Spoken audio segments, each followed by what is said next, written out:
The left has no principles, and the media is the left. There's just whatever side helps them get power. Hey, I'm Dave Rubin, and this is the Rubin Report. If you're new here, click the subscribe button and make sure that the bell is solid to get all notifications. And more importantly, joining me today is the founder and president of Turning Point USA, the largest conservative college student organization in the United States of America, as well as the host of the Charlie Kirk podcast. Charlie Kirk, welcome back to the Rubin Report. Thanks, Dave. Glad to be here. That was the longest intro I've ever given. Well, thank you for enduring that. All in one breath. We're also basically dressed exactly the same here. Yes. We have some agreements, but we also have some disagreements, so this is going to be an odd mirror. I think we've actually started to agree on almost every big thing over the last couple of years. Well, a lot of the things, actually. So you were on this show, what? It's about 2 years already. It's like January of 18? January of 18, so that's like over a year and a half ago, basically. And I've gotten to know you quite well in the last year and a half. We've toured together, usually with Candace Owens, obviously. And I want to cover all new stuff here, but I do want to quickly just talk about Turning Point briefly, because when we do these events together, and I'm sure we've got some coming up in the fall, you always make a point of saying to the audience, A, if you've got questions and you disagree with us, come up first. So we always take questions from people that disagree with us first, and we treat them as respectfully as humanly possible, or at least as respectfully as they treat us. But also, me and you have some disagreements, and we go up there and we talk them out. So how is it that so many people on Twitter think you're a fascist? What a strange concept. How was that for a segue? You see how I did very that? good. It was right into it. Yeah. What a strange concept to hear the other side, to give people a platform that you totally and might fundamentally disagree with, then have a conversation about it, see where you might be able to build consensus, find the disagreements, and then find why you disagree, which is super important. So do you disagree because you have different data inputs, or do you disagree because you have different philosophical inputs? Two totally different things. Yeah. So, for example, someone might say, well, I want universal health care because it works so well all across the world. Well, okay, let's talk about that, and then you can maybe deconstruct some of the failures of socialized medicine. Or I want universal health care because I believe health care is a right. That's different. Right, those are very different Two totally different, and then you're all of a sudden have a conversation. And then what happens after that conversation? You've seen it, Dave. I mean, you spoke with us at University of Connecticut. You spoke with us at UC Berkeley.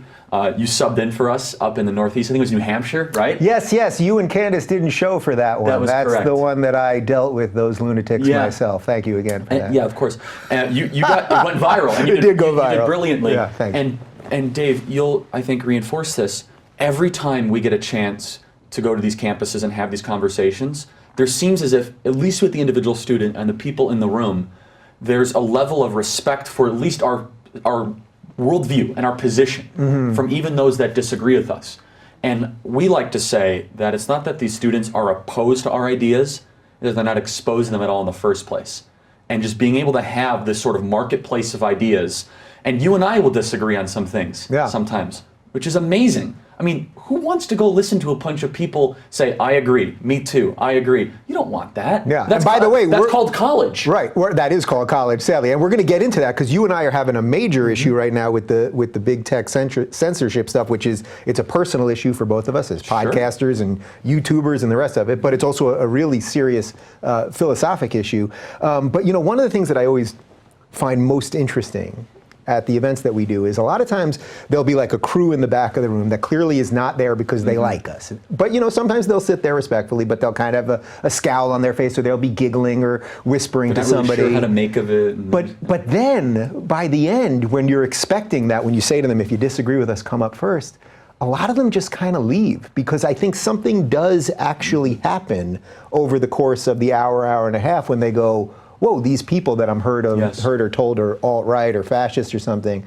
they're not all that bad. And then suddenly they feel sort of foolish. Well, and what I love is that we're sitting on stage, we have you, we have the great Candace Owens, and they're here calling us racist, they're calling us bigoted, they're calling us backward thinking. Hey, homophobe. Right, homophobic, right, of course, give me something here. Right, all these sorts of things. Yeah. And all of a sudden they listen to this message of Western classical liberal ideas of listening to the other side and opening up markets and the individual matters the most. We live in a great country.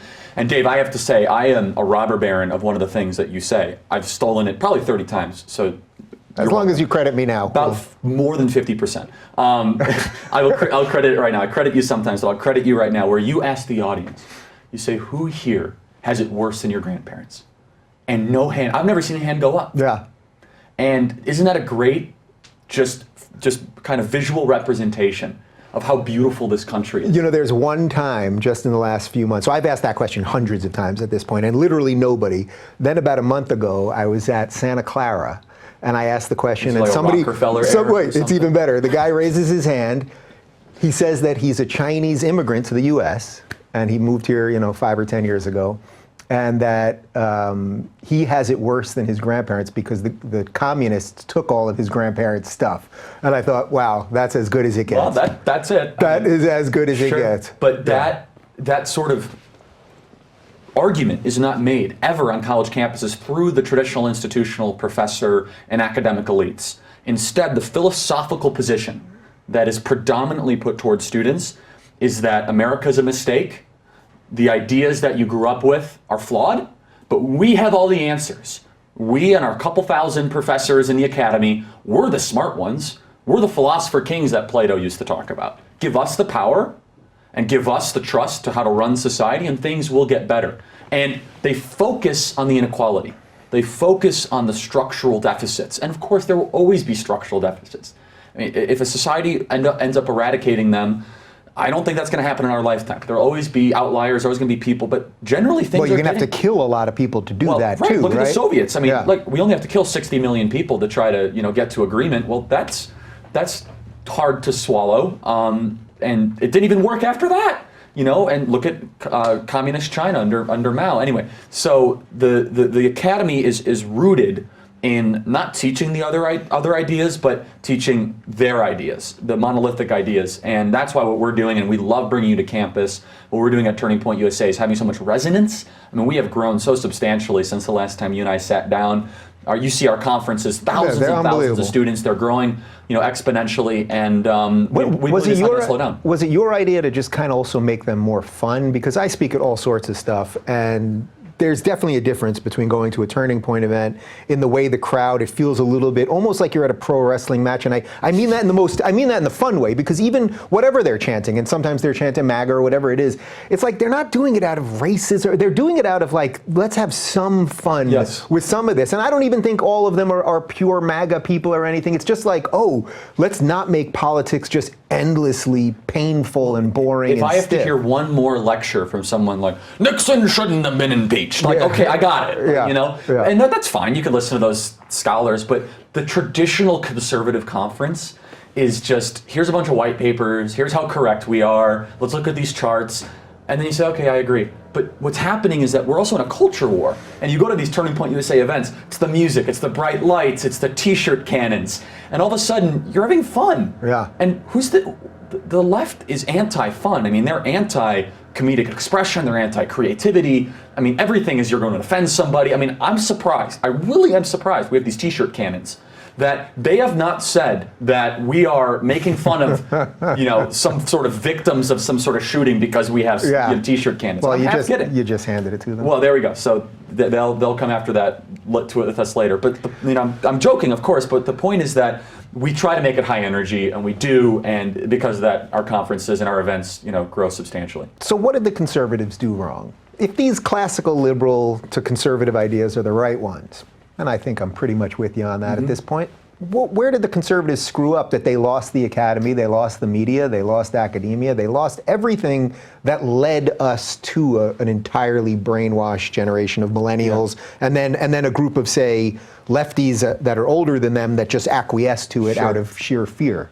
So we did two things majorly wrong. One on policy philosophy, which I think you'll find interesting, and then one just kind of structurally on like an infrastructure side of what we've done wrong. First of which, I think that we lost a lot of young people and a lot of people that consider themselves liberals to this day, just over multi-decades and multi-generations of identifying themselves as that, based on doing what we now accuse the left of doing, which is, for many years, Republicans in the 70s and 80s, and I'm an evangelical Christian, I'm a Bible-believing evangelical Christian, and so I have, I think, some standing to say this. The right in America was telling people how to live their life. Not everyone, but boy did it sure sound like that. Was that this is the correct way, this is the only way, and then you're mixing, it's really close to mixing deeply held religious beliefs and government policy. Do you think they meant it in that that's truly what they wanted, say the evangelicals or the religious right, or that it was purely a political ploy? Because a lot of people look back to George W. Bush's re-election when they made gay marriage like this wedge issue, which I don't think George W. Bush specifically cared about gay marriage, but in that way it was a political tool, not necessarily an ideological tool. It's tough to say. I mean, I will speak to the fact that I think conservatives today on the right, and you'll agree with this, we have the moral high ground because the ethos of the modern new conservative movement is don't tell me how to live my life, I won't tell you how to live your life, don't take my stuff, I'm not going to take your stuff. That's really the ethos of why we have the moral high ground. That's that libertarian side I keep telling you guys about. Just keep sticking with that and you're good. I agree, and there's some things that I think we'll get there, become more populist on, but that's okay. With that being said, so where did we go wrong? Is we became the angry librarian in the room in the 70s and 80s. Don't have fun, stop doing this. And again, as an evangelical Christian that believes these, I do believe all these ideas, that doesn't mean you have to put them forth in government policy. Meaning that you personally wouldn't want to partake in this, whether it's sex or drugs or... and that's fine. Like for example, we've talked, I think, privately about drugs. I think you should be able to put what you want in your body. I've never done drugs. I don't plan on doing drugs. But why is it my problem that you're doing that, right? So that's a personal versus policy versus kind of public policy debate. So when you talk to the more old school conservatives on that, so let's just forget all the other drugs for a second, because I think there's a secondary thing when you talk about the highly addictive ones. But let's just talk about marijuana. That's a little different of an argument. Let's talk about marijuana. Right. So on marijuana, when you talk to the more old school conservatives, I simply don't understand the position, because I get it. You guys want to have a certain moral center that you don't want to deviate against. I understand that. But that center then, I mean, this is what you're getting to, it then deviates from your states' rights stuff, your limited government stuff. And it's like, those things are in constant conflict, and and why leave it to Chuck Schumer to say that marijuana should be a states' rights issue? Like when I heard him say that, I was like, oh, yeah, like why, you morons! Why give him that political win? Yeah. And so here's my only contribution, I think, to the whole marijuana debate where I come from. People should be able to do what they want with their body, but when it starts to get into the glorification of the substance, that's where I'm going to push back. And that's where you and I can have an interesting discussion. Yeah. So will it make society a better place over the next 20, 30 years if more people are doing marijuana? Maybe, maybe not. I don't know. I mean, if you're doing it instead of pharmaceuticals, maybe. But if you have a bunch of 14-year-olds that are, consuming edibles, I don't know if that's a great thing, right? However, that doesn't mean that it should be illegal. Yeah. And that's a really important thing, and that's where principles come in, is you can disagree with something fundamentally and still think that other people should be able to do it. That takes tolerance, that takes maturity, and that's what a civil society is all about. So are you pleased then watching the way conservatives have moved? Because when people say to me, oh, Dave, you always go to these conservative things and they secretly hate gay people and blah, blah, blah. That's the most false, ridiculous thing I could possibly think. Here. It's totally well, I never see it. I mean, I always say this, like, I can't find them. Like, you can keep telling me that. I haven't found them. Yeah. I haven't. Yeah. I mean, and Dave, let's talk about this for a minute. You and I spoke at Louisiana State University in the Deep South, in the Bible Belt. And you got a standing ovation. I think I got more applause than you, for the record. I'm just saying. Totally. And then we also had Candace Owens, who got standing ovation. Yeah. I thought this place is supposed to be backwards thinking and bigoted. And I mean, I guarantee you, we could go to University of Alabama, we could go to the Lincoln Reagan Day dinner in Alabama, and you would get that same sort of response. And so I'm speaking at Liberty University in October. And Jerry Falwell's an amazing guy, and they're going to welcome you with open arms, and you'll get a standing ovation from them. Now, they have a biblical view of marriage, of which I have, but your biblical view of marriage does not have to be what your public policy prescription for marriage is. Those are two totally different things. So then just let's go back to the question then. Then where did the conservatives really get tripped up on this? So I'm glad to see it moving. I'm with you. It's moving. I get it. But where did they get screwed up? And how do you fix the remaining part of that? So it's where the evangelical right began to take these deeply held religious beliefs and see how popular they were in certain parts of the country, and then say, well, let's just make it into then our public policy platform. And that's not what the left is doing to us. They're now taking secular humanist very, very kind of, I would say, morally transient positions. Now they're putting it in their public policy positions. They're doing it, and we're accusing them of it, right? Now we're saying, wait, you can't tell me you can't tell me what bathroom, I have to use this bathroom or this, or you can't tell me how to live my life. No, wait a second.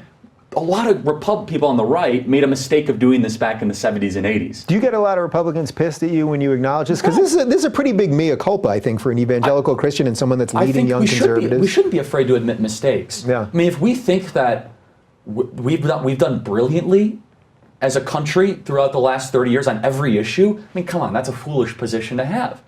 And if you look at it, William F. Buckley was super libertarian on certain issues, really libertarian. I mean, he was for the legalization of marijuana. I mean, William F. Buckley, the founder of National Review, is for legalization of marijuana, and that's a position a lot of people, are surprised to hear. And yeah, do I get a lot of backlash? I get disagreement, but I qualified in a very certain sense that I hold these positions. But there has to be, in the way that you create public policy, if every single individual says, I'm going to have my worldview get put into law, you have you have leftist chaos. You have California, where you have all these little sub-tribes lobbying for the most lunatic minority oppression Olympics, as you call it, policy positions. And that's a really dangerous thing. And then you see how it ends up working, because my parents were visiting for the last week, and my dad was amazed at the amount of tent cities we've got going up in all of these places. These progressive utopias that are supposed to be the friendliest to poor people and everything else. Yeah, and so anyway, so that's the one thing I think that conservatives are getting better at now. Yeah. I really do, and I think President Trump has done a great job of this. I have to say he's done a great job of this. He has been anti-dogma, and I love the idea of crushing pre-existing dogma, or at least challenging it, because if some dogma is good and it should be upheld. There's some things that should be. So for example, one piece of dogma in our society is hard work is a good thing. Okay, that's good. Great. Let's keep that. But then there's other pieces of dogma that let's just declare war in every country that looks at us funny. Really? That's what Republicans should believe? Like after the horrendous Iraq war and the endless Afghanistan war, we should still just be war happy and trigger happy at every corner? I don't think so. Isn't it strange now how the media is sort of painting conservatives as the anti-war party in a bizarre sense? So like Tulsi is like, all against war, and now they're making it sound like she's a conservative. I thought this goes back to what Dennis Prager talks about. The left has no principles, and the media is the left. There's just whatever side helps them get power. And there's the mayor of Baltimore. She goes on television the day that President Trump correctly decided not to execute a missile strike that would have killed 120 Iranians. She says, well, this is a huge sign of weakness against President Trump. And I saw this. I said, only President Trump could get a Democrat to accuse him of not declaring a war on a sovereign country. Is that his gift more than anything else? If you were to, you know him obviously, but if you were to whittle away everything else, is that the gift that somehow he has that pinpoint precision ability to find out what their weakness is and get them to use it against themselves constantly? It's one of his greatest gifts. I think he has a lot of them. He's able to expose the hypocrisy within them so brilliantly, and even deeper than that, I think it's a very interesting thing. He's able to pull out the radicalism within the left, and I think that's a good thing and a bad thing. I think it's a good thing because you can see who they really are. I think it's a bad thing because then more people then become radical. And that sort of is where we're at right now, right? Like he's kind of exposing the hell out of them, and actually, it's funny. Every time he exposes them for something, I'm like, oh, that thing that I was talking about as a lefty. Like when I still considered myself a lefty, I'm like, oh yeah, that's the thing I was talking about 3 years ago. Now it's just burst forth for everyone to see. But it is a catch-22, right? Because on one hand, you're exposing it. That's good, sunlight. On the other hand, then it suddenly keeps us in this constant state of flux. So then President Trump exposes the radicalism, which is good, so we can see who these people really are. We can see who Ilhan Omar, Rashida Tlaib, Ayanna Pressley, and Alexandria Ocasio-Cortez, we can see who they really are and the ideas they hold, which is good. That's always a good thing. But then what happens is the media hates Trump so much, they modernize these ideas. They all of a sudden make it, it's not that bad that Ilhan Omar says that some people did something about 9/11. It's not that bad that Alexandria Ocasio-Cortez calls herself a socialist. And then they almost make it palatable or digestible. And you have more people then embrace these radical positions. And I guess that's where we are. I'm a little troubled by that. And I do want to make a really interesting point that I want everyone listening to this and watching this to think about, which is what makes this particular struggle versus leftist Marxism and kind of Western society values so unique. And my knowledge has never happened before. Almost every one of these revolutions that we can point to over the last 100 years, the Russian Revolution, the Chinese Revolution, every time that Marxists have taken over a government, and you see it through the universities, that's similar. But they were always pro-nation state. Like the Russian Revolution, they were pro-Russia. Mm-hmm. That's interesting. You see what I'm saying? They were for the country. And so they were able to win over the countrymen because they're like, well, we love the country more and we want.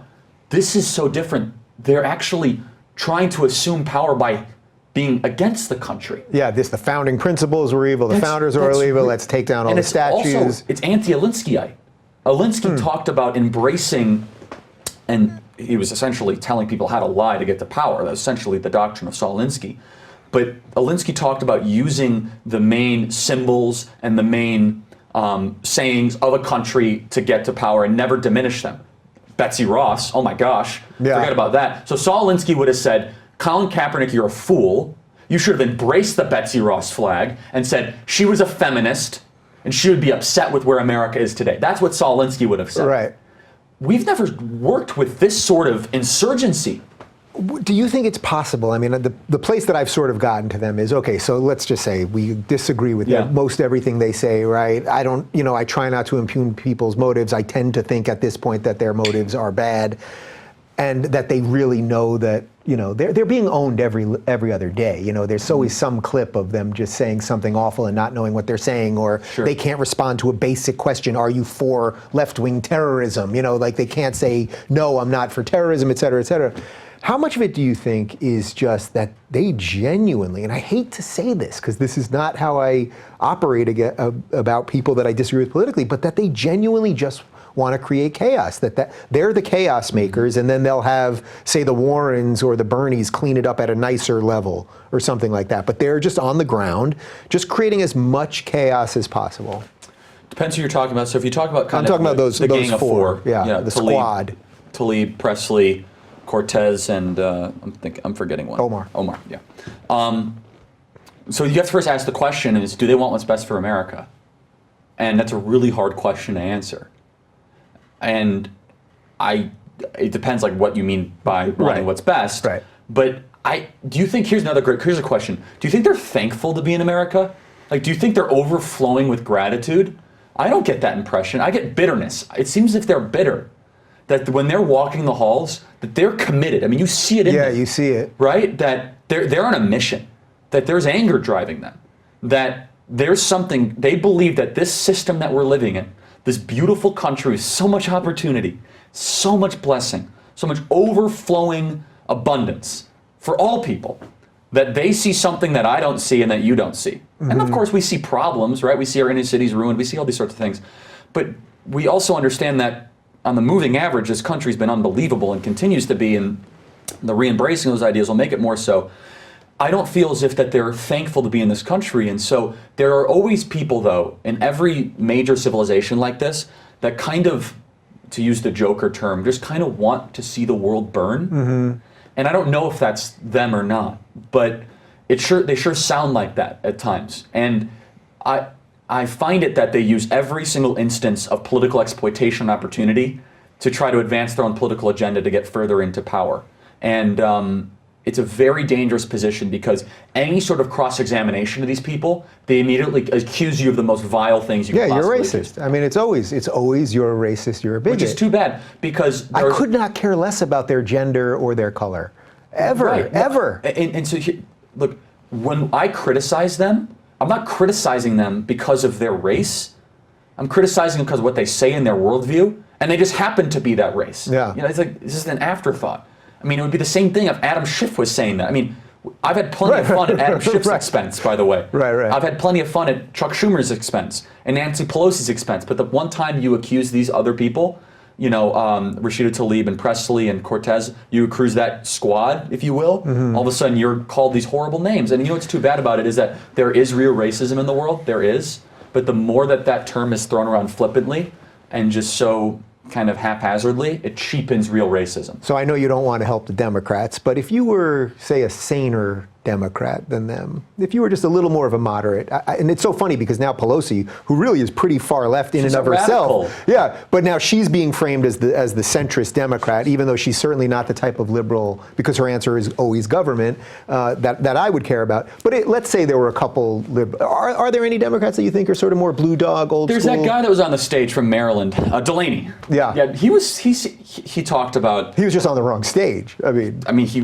was talking about this country has been great to a lot of people. We need to get back to national service. He was saying some things I actually agreed with. so okay, so then if you were talking to one him, right? So the one guy, And maybe Hickenlooper, but then he said some nutty stuff. So one guy. okay, but if you were talking directly to him and you wanted to help this guy regain the party, what would you tell him? In some ways, I do.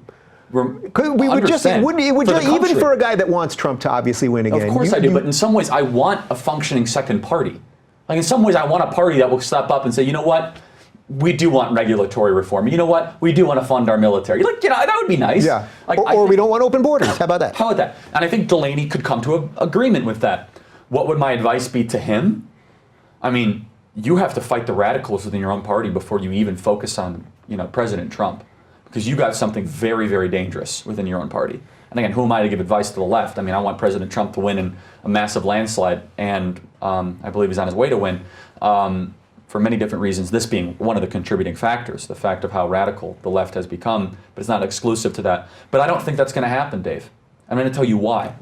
Well, I've seen no evidence of it. You'd think that having Trump win an election might have caused a little self-reflection. So here's the question. When you and I go to college campuses at Turning Point USA, are the students more like the squad or more like Delaney?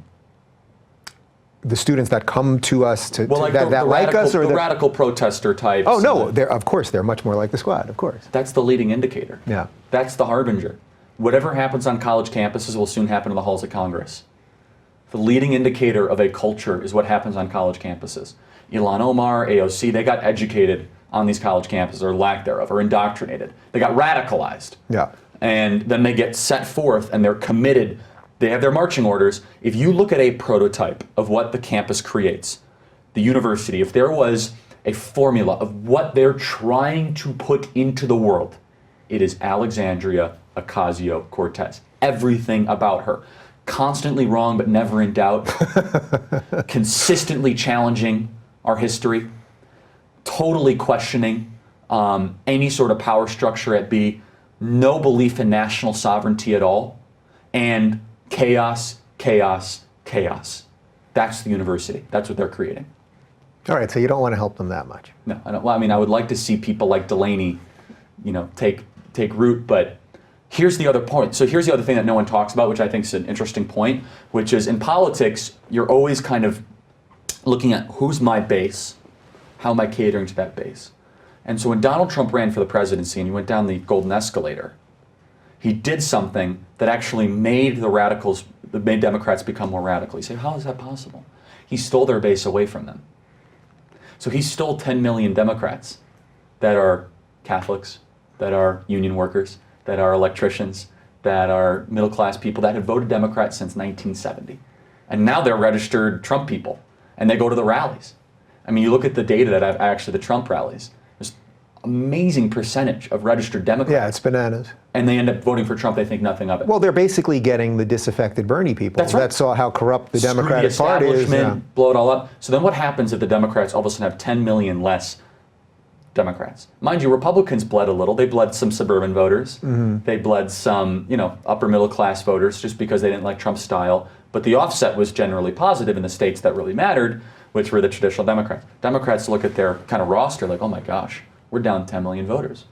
And then some lunatic proposes in a room, well, instead of trying to win those people back, why don't we go win more people in Malibu and Manhattan? Oh, what a great idea that is. Yeah. And then they start embracing these horrendously radical ideas as if they can get more people. Maybe they can. I mean, I've been proven wrong before, but somehow they can win another 10 million people around the Green New Deal, universal health care for illegals, complete and total open borders, shutting down people you disagree with, prosecuting people that dare say something critical of a member of Congress, which Rep. Frederica Wilson said. Yeah, that was a real... Or Dave, I've done a lot of traveling.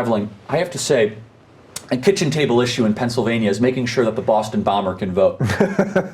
They're all about it, right? You know, it's like they're one-issue voters on that. Yeah. It's amazing how many people in Harrisburg, Pennsylvania come up to me, they say, Charlie, whatever candidate makes sure that terrorists can vote, they got my vote. It's amazing. Of course, I'm being facetious. The more they, what audience are they catering to? But does that tell you really how insidious this way of thinking is? So, like during the first debate, when they all spoke Spanish, and to me, it was the worst, so cringy. The worst sort of pandering. It would have been like if this was 1940s and we had an influx of Irish Americans, and they were up. Oh, we're going to give you all a potato, and Michelle is going to, you know. It's like, what are you guys doing? But it's the worst sort of pandering, and yet they keep going to it. So it's almost as if the ideology actually overrides what you're saying. Would just be sort of sound political, maneuvering to win an election. They do whatever they need to do to assume power. That's the left. And so if you come from the acceptance that they're trying to deconstruct this country, then it all starts to make sense. Why would you want to have open borders? You want to destroy the sovereignty. Why would you want to give away stuff you can't We're afford? so horrible, and we should let everyone in. Yeah, share exactly. in the harm. Well, by the way, this is what I can't understand. A couple things, because you got me on this. The Democrats say we're this horrible country. I'll every single one of them. The worst. Why the hell would you want to be president of that country?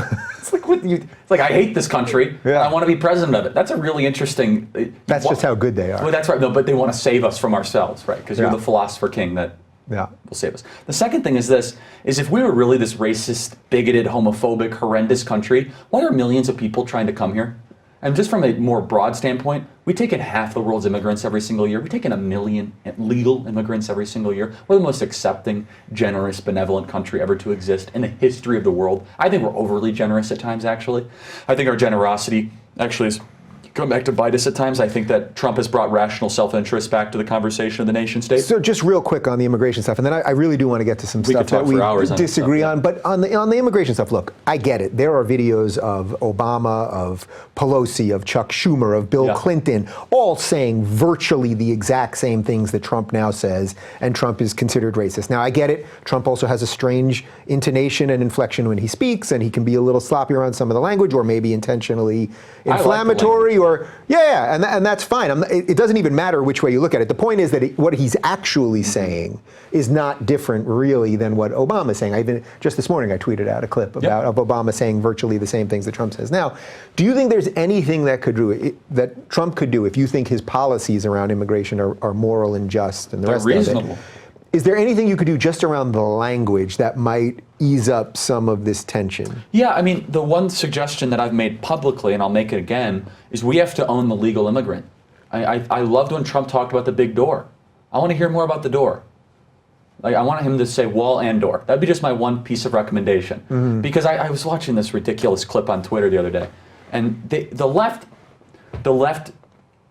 they shadow box and make it seem as if you're accusing border jumpers and line cutters, I don't call them immigrants. They're border jumpers and line cutters. Because you know what an immigrant is?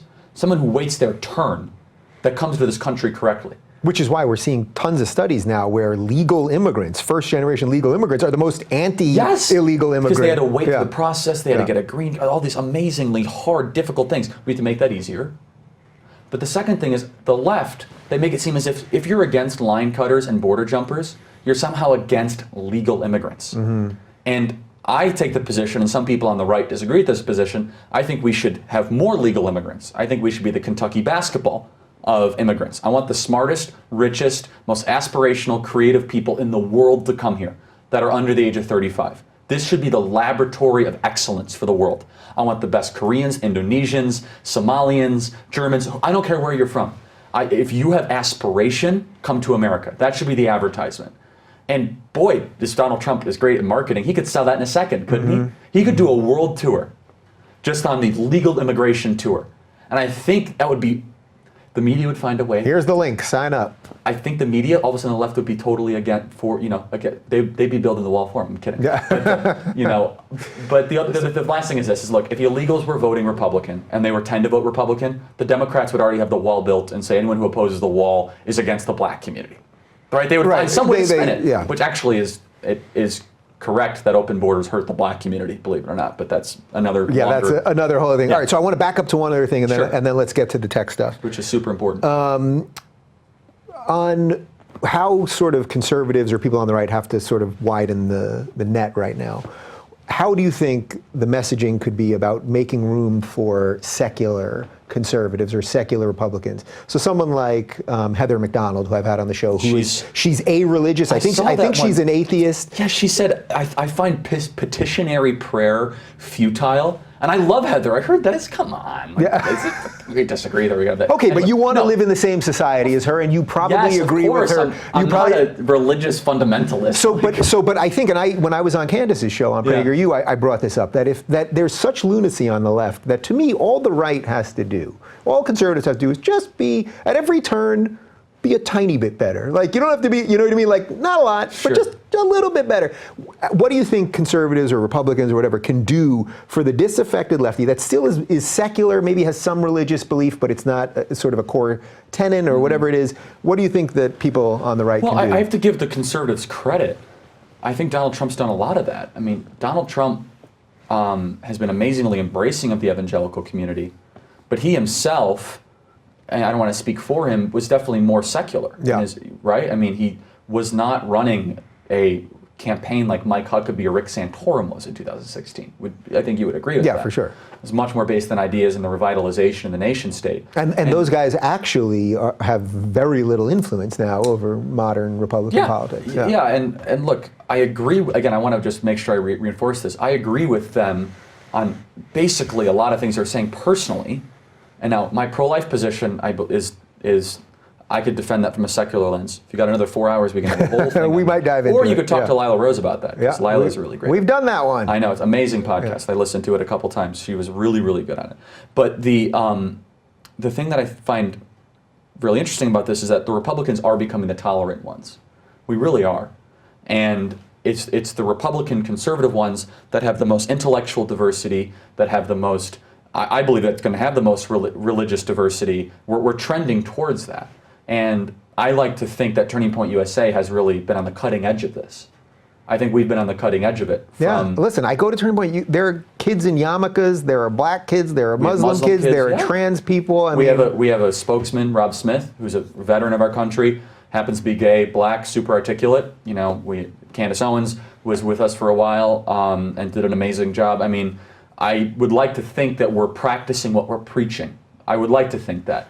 And also, doing events with you is so fun because it's one thing to say you're the tolerant one, and then you're the only one, but it's fun because then you and I will disagree on a couple things, but the marketplace of ideas and the collision of ideas, it also keeps you, like any muscle, if it atrophies, if you don't use it, it atrophies.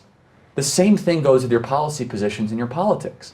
And I really believe part of the reason why the left has become so radical is they haven't had to debate. Yeah, they got fat because it was so easy to call everyone racist and sit back. Correct. Yeah. So AOC, Alexandria Ocasio-Cortez, has she ever gone on a center-right platform? That's a really good question, is it? I know of no knowledge of it.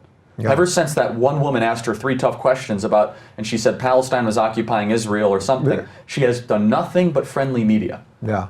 I would love to sit down with her, and even though I've gone after her on Twitter, obviously, I would treat her, of course, with the same respect. I know you would, and I would too, and I would ask her direct questions, and I would hope she would ask questions out of me. And so the one thing I think is really important that I get far too often, the question I get a lot on college campuses, and then we can get into the tech stuff, is that students that are in the middle, they come after this is the best case scenario at times, but it's not correct, where they say, well, yeah, the left has gone out of control, but the right has also gone really out of control. And I say to myself, what do you mean? There is no moral equivalency between the two. Where is right-wing Antifa? They'll tell you it's the KKK. There's 45 of them, and every time they try to materialize anywhere, it's unilateral, uniform, and overwhelming denouncement of these people. Right.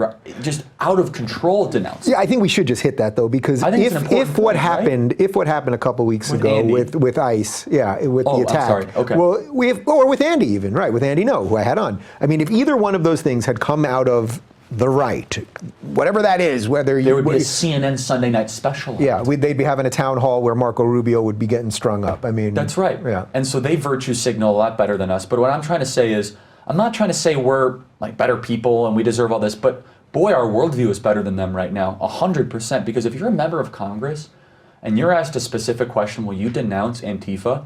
which for all intents and purposes in my mind is a domestic terror organization. They're a domestic terror organization. They should be treated as such. How do you assault a journalist like that with masks, with concrete milkshakes, send him to a hospital, and not be called a domestic terror? You have an organization, you have a hierarchy, you have a common meeting place. I mean, all the stuff that... Because they're doing that dirty work. Right, but everything the FBI... There's like a checklist that the FBI has of what a terror group is. They qualify all of them, domestic terror group. I mean, they have specific targets, right? They all this sort of thing. And yet, total silence amongst the left. Complete and total silence. And I'm rooting for people like Delaney and Andrew Yang, because Andrew Yang denounced it. Yeah. Andrew Yang had the best tweet, and then we'll get to the tech stuff. The best tweet. He said, and I think it was just kind of this very interesting observation. He has an IQ that's amazing. He's a really smart guy. He's misguided on the UBI thing, but that's okay. And he said, I notice conservatives follow a lot more liberals on Twitter than liberals follow conservatives on Twitter. Did you see this tweet? Yeah, I saw it. And I said, he's getting there. Give him 5 more months of this circus. He's going to have a different view of the left than he did a year and a half ago. I completely agree. And then we're going to get to the disagreement stuff, but I'm with you on that because he keeps, I had him in here and I think he's and then, by the way, your interview with him was fantastic. Thank you. Really good. Not necessary to say. But it's honest. I think you're basically right because even when I asked him what his progressive politics were, everything he said was about equality. I'm for gay marriage or something like that. And it's like, but that's not progressive anymore because we've progressed to it. We've progressed to equality. So in my view, he really is an old school liberal. And yes, on some of the big government stuff and whatever you think about UBI, he's not there. But I think once he's done with this evil machine, he's gonna, in a weird way, he could end up being more right than most liberals. I think that probably is where he'll end up. Well, but wait, let's... Okay, fine. All right, I want to move to the disagreements. We've been too nice to each other here. Geez, here we are. You wrote a piece in the Washington Post about big tech a couple weeks ago. And everyone that's watching this knows that where I'm at right now is the libertarian side of me that thinks that the market can solve everything, or at least that the market is the best way to solve problems. Not that they're always going to be solved, but that's the best way. That's being pushed to its limit. The rubber is meeting the road. I think the tech companies have gotten so out of control with the bannings, with the shadow bannings, with the demonetizations, with algorithms that nobody seems to know how to control or are being manipulated, and I could go on and on with a zillion other things.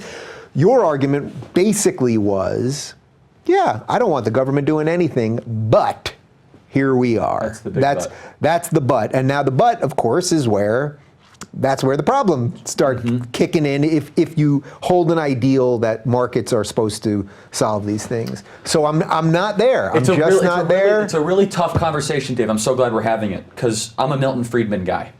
I'm a free market, free people. Wait, New York Times had him on the cover. He's an alt-right hero. You're right. That was the most ridiculous piece that I've seen. My dad, 40 years, he's had the New York Times. I think even longer than I've been born. He had it for like 45 years, still subscribed. Nothing like seeing his son's head. This was one of the most dishonest pieces of journalism I've ever seen. You have one guy, and it's just this pablum, thousands of words of nonsense.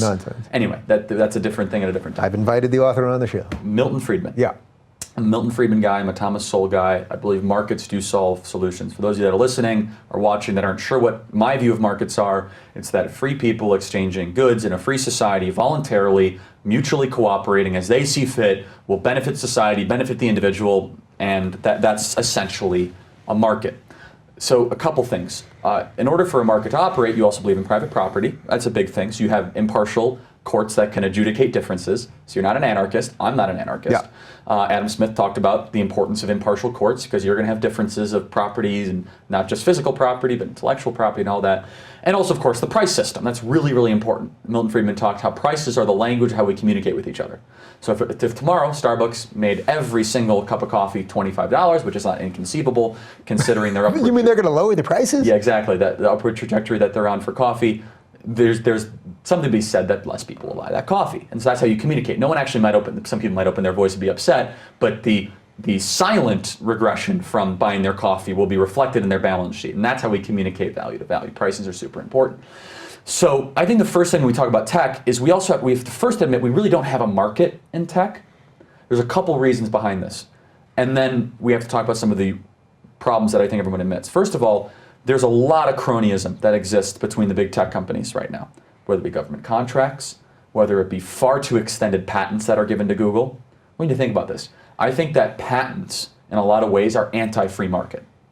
And I think we should shrink the window of how long some of these patents are. So you said it the best. Google has this algorithm that no one can figure out, right? But they also have it patented. And they have it patented for a very long time. And so if it were to be put off the patent market, well, it's also made public. And if someone could compete against it. So that's an interesting thing to think about, that there could be a free, that they're actually hiding behind some of the government favors that are given to them. Right, so it's a weird place to be, though, because you're sort of asking for government interference I'll get to that. with the hope of this back-end freedom. Well, so thing. let's go to what we want. Yeah. I think I always tell our team at Turning Point USA, every time, what does success look like?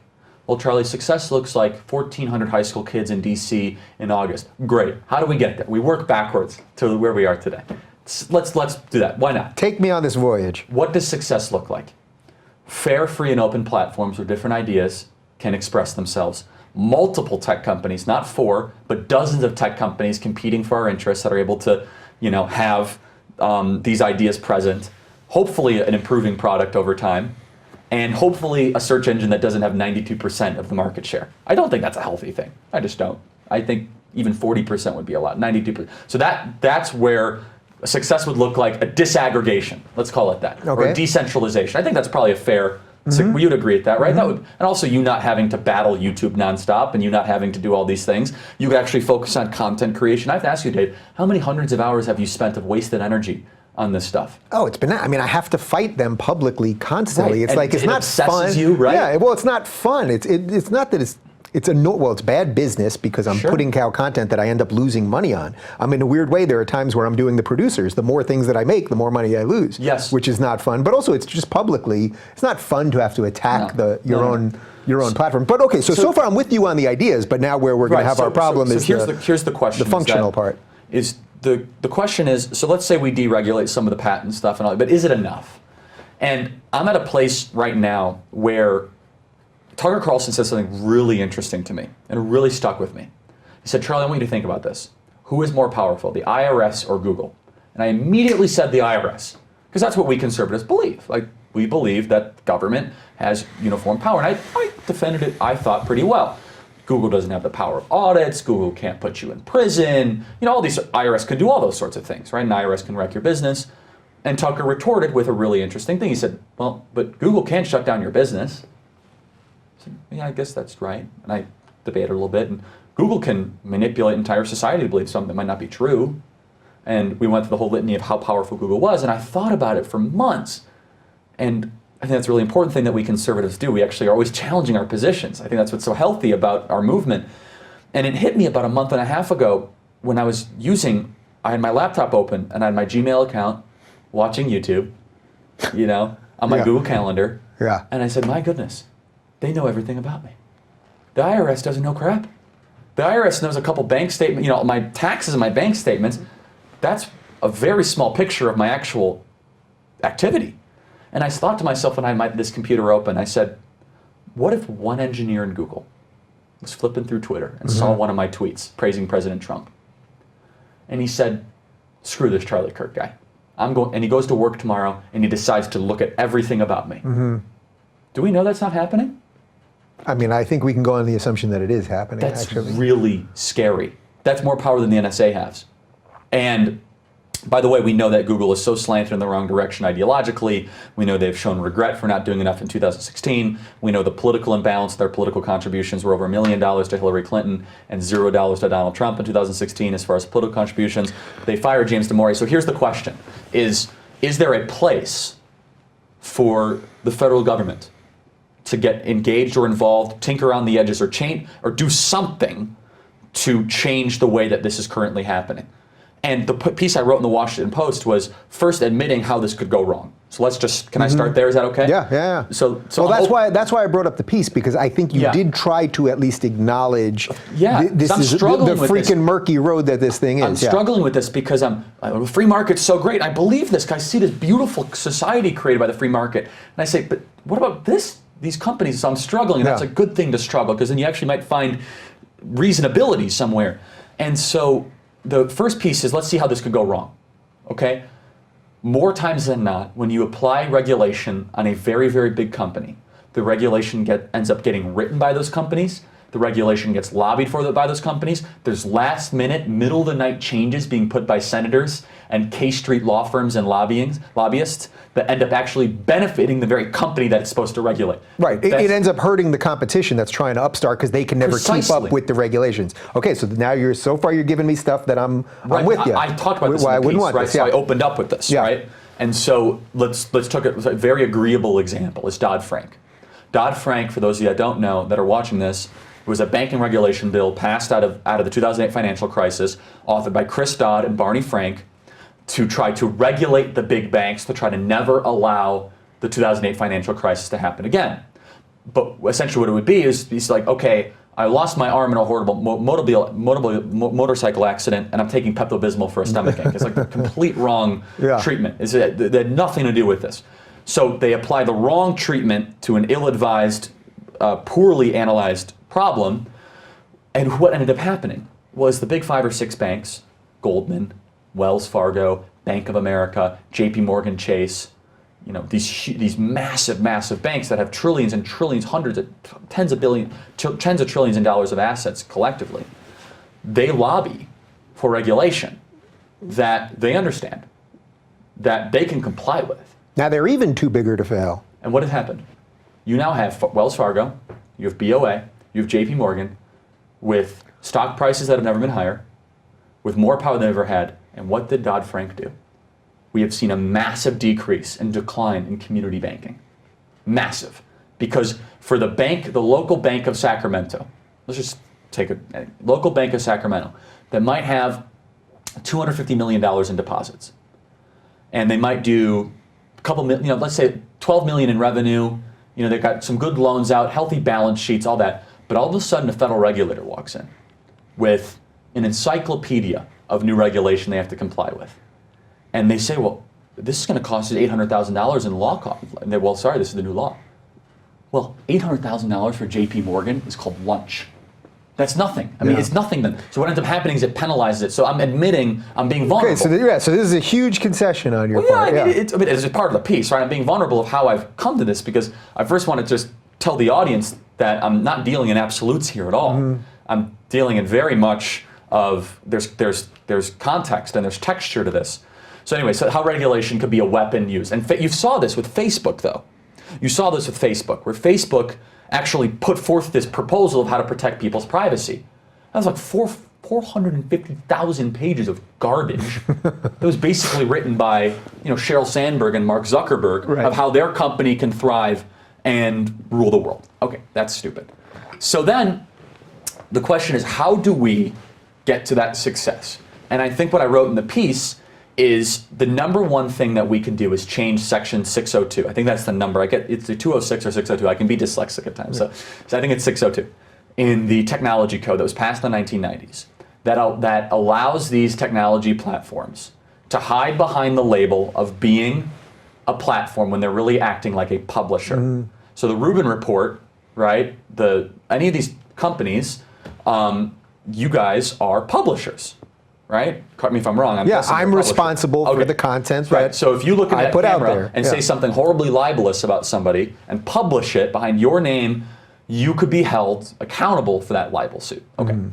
Now, a platform, right? A platform is supposed to be an open forum where no one can be held accountable to it. However, where they get around it is where they have these community standards, right? Right. Which is the sneaky way of, we're going to kind of curb out who we don't exactly want in there. So, trying to break outside the binary box, since the piece I've thought of this more, and I've gotten some really good feedback on it, there can be a third box created too. It's like you can have a platform, publisher, and then social network. Because they're not either, they're definitely acting like a publisher, they're pretending to be a platform, but why not create a third box and have an internet bill of rights? That's an interesting idea. I'm not saying that's 100% what I believe, but why not? Because when you're consuming so much information online and so many people their livelihoods are online and we're gravitating towards online, what's to say that there shouldn't be that kind of third box? And so there's a very aggressive community that says regulate these companies, throw the regulators at them. It's very tempting to do that because you want to seek vengeance against these companies that are doing these horrible, horrible things. But my whole thing right here is that something needs to change governmentally. We're at that point. What that something is, I'm open-minded to. I proposed in the Washington Post piece that got a ton of play. Got more mail from that piece, I think, than any other thing I've written. Is you got the 602 code is the opening. That's where I think we have to change it. So I like the platform versus publisher debate, and I think you're right. They are acting now as publishers, not open platforms. So I think there's something there. I think where I would still be struggling is, okay, so I can get you with you on the Internet Bill of Rights. I would love that. If you're a publisher, let's say, if you're a platform, as they're pretending to be, it's a little hard. Then you have certain things to abide by. But so that sounds good, right? Road to hell's paved with good intentions. Now we've got something that sounds good, but then to enforce it, what are you going to do? What is the government going to do? Suddenly you have a gajillion bureaucrats running around these companies, making sure that they're doing all of those things. And it's like, do the middle management government bureaucrats have any insight into how these companies operate internally? I could tell you what you do. You create a division of the Department of Justice that's focused on internet civil rights. It's no different than free expression that was challenged in the 70s and 80s in a lot of different, in the gay community. There was huge controversy in the 1980s, in California in particular, a lot of lawsuits that stemmed out of that. And there was a creation eventually in the Department of Justice that focused on, so how is it any different, Dave, when you get the kind of penalization that you've gotten on social media, or when Crowder gets demonetized? How is that not a violation of your freedom of expression? And someone said with our private company, I don't want to force that baker to bake the cake. Of course, I completely and totally understand that. But then you are a publisher. You're discriminating. If you want, the point of being a publisher is you don't have to take everyone's piece. Yeah, right. Right. That's the whole idea of being a publisher. And so the other interesting thing, Dave, the question to challenge you is at what point, what's the breaking point for you?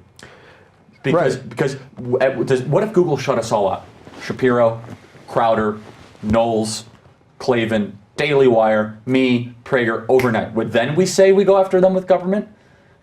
And here's the other question I have for you, Dave. Well, first of all, let me just answer that. What's stopping them? Right. So I've been posing this actually because this is what I've been talking about mostly at colleges lately, and I posed that question. If they were to digitally assassinate me today, if they all of them just agreed, Twitter down, YouTube down, Facebook down, and Instagram down, would that be a violation of my civil rights? And I think it's as close as you can possibly get to yes. They could just take you out of what the new public sphere is. And especially the way that technology is evolving so fast, you could almost argue that your ability to be on those platforms in some weird way is almost paramount than your ability to just exist on a day-to-day basis, which is a sort of, very Philip K. Dick to think of, type of thing to think about. So my question for you, Dave, is, are we there yet? And if not, when will we be? And I'm there. Okay, so let's say I see it. So Tucker and I have done this several times on his show. So let's say I grant you that. Then explain this to me. Trump happens to be favorable to some of the people that you're mentioning here. He's on the right side of this issue, I would say. What happens now? Trump loses in 2020. You've got President Elizabeth Warren, who wants to, it's code 230. My guys are telling me, by the way, not 602. See, we fact check here on the Rubin Report. That wasn't even dyslexia. That was just a made up. Yeah, it wasn't made up. It was mismemory. Okay, sorry. I got all these numbers. You've just lost all credibility for it, and I really thought you were doing well this hour. No, all right. Now we've got President Elizabeth Warren, who would be more than happy as a far-left progressive to do everything that she can to have the government take over everything, and now you've already handed her this power. Now I think I know what your answer is going to be. She's going to do it anyway, whether Trump moves on it or not. The left will come for it anyway. But that still seems crazily dangerous to me, and a terrible precedent. Well, it depends on how we structure this in a way. Again, I think the challenge is whenever possible, we're going back to the doctrine of Adam Smith. So here's the question, Dave. Private property. You have private property rights, don't you? We all do. Yeah. So aren't all your videos you put on YouTube your property? And you've monetized them. And so under the Adam Smith doctrine of markets, well, technically, I don't know if I actually just honestly don't know off the top of my head with whatever crazy thing I've signed with YouTube. Are the videos that I put there? So that's an interesting question. Yeah, you definitely have the intellectual property. Is definitely yours. The IP, sure. All of this production cost, all that is yours. Yeah, and you've monetized it. And I think, from what I understand, you've gone into a cooperative with YouTube. I'm guessing that they have the rights to it once you sign over the rights. But isn't there an argument to say, like, but this is my video, I've created this?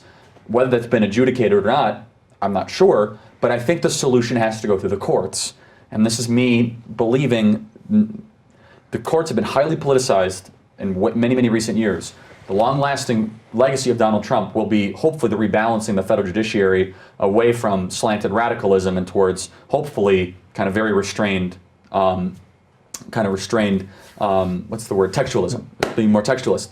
And so that's the question. Is so if Elizabeth Warren starts to go on a rampage, hopefully you can be able to sue, and you can use the courts to uphold these things. And that's under Obama, there were decisions that he was not crazy about. So your basic belief, if we were to whittle all this down, would be that the three branches of government would still be able to function in a way. Hopefully.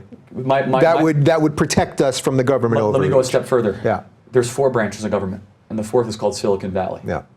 And they're stronger than the rest of the 3 of them. That's where I'm at.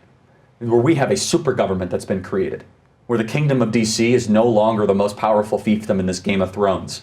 That the power is in Silicon Valley. And this is where Tucker is on this issue. This is where Dennis Prager is on this issue. I mean, the IRS, to give you an idea, the IRS, they don't even accept emails. You have to send a snail letter to them, like a snail mail letter to them. Again, they might be morally corrupted, but these guys at Google, I mean, they're literally building new limbs for people. Right. I mean, they have driverless cars, highly technological people. And so, and Dave, here's my question for you as a libertarian.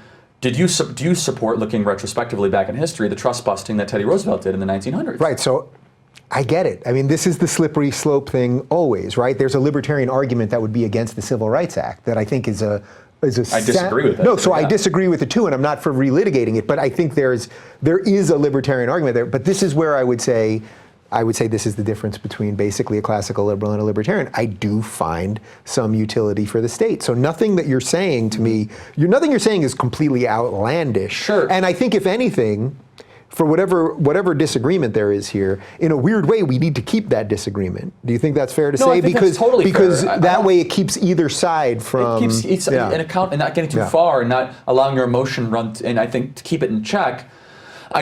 So it's a very interesting conversation because the growing in the kind of conservative libertarian world and reading Hayek and reading Rothbard, I've been told my entire life, and I agree with this, up until the last couple months, where I've told the true monopoly is government. And that's just not true anymore. We have companies that can do things the government cannot do. Yeah. And that's never been the case in human history. It's just never been the case. It just hasn't. And where you have a government that can shut off the entire lines of communication for millions of people. You have a government that can say, oh, we want everyone to think that Sam's Deli is closed tomorrow. So everyone Googles Sam's Deli, oh, it's closed, even though it's open. Yeah. You have an entire super government that's been created that can manipulate the entire behavioral pattern of a society. And so if we can admit that's stronger than the government, then do we use government against it? And again, I admit it, although how that could go wrong, you could actually end up making those companies more powerful. Yeah. But I want to go back to where I saw what success looks like. And this has to be like the moonshot, we're going to get to the moon. And this is the advice I gave to President Trump publicly, where I think the president should issue a big challenge, saying to the entrepreneurs of America, go start the next tech company. I'm going to use your platform. I'm going to use as many platforms as I can touch. Go do it right now. Go raise the capital. I believe in you. Almost like creating entrepreneurial activity around this. Well, Kirk, as you know, we're taping this at the end of July. Right now, this is going to air in August because I'm off the grid for August. You might be interested in perhaps an announcement that someone might be making at the beginning of September. I don't want to say too much. But if you want to ping that Trump guy and tell him... Sure, but yes, I love all that stuff. And I'm not saying any of these things are exclusive. Yeah. I'm saying we've identified the problem. We understand the significance of it. We understand how we could solve it incorrectly. Because the first thing you do in medicine is what? First, do no harm. Yeah. It's the first thing. So we have this problem, and we could end up actually making it worse, and that would be horrible, wouldn't it? Imagine if we passed all this regulation. Imagine if we had this crazy bill passed through Congress, we felt great about it. Then 18 months later, all of a sudden we find out that Google got all these last-minute provisions in, it's not being enforced, and they're ending up not 92% of search results, they have 99% of search results, and everyone gets taken off the market. And that would be really, that would be defeating. The road to hell, man. All right, listen, we have to wrap, unfortunately. Okay. Well, but obviously we're going to do this again. And, look, if we ended up getting booted from the platforms, I guess we'll just have to keep doing this in person until... We could text this video to people or something, I don't know. They'll take us down. Thank you, Charlie. For more on Charlie, follow him at Charlie Kirk 11. And don't forget to click that subscribe button and make sure the bell is solid to get all the notifications for our videos. Thanks for watching, everybody.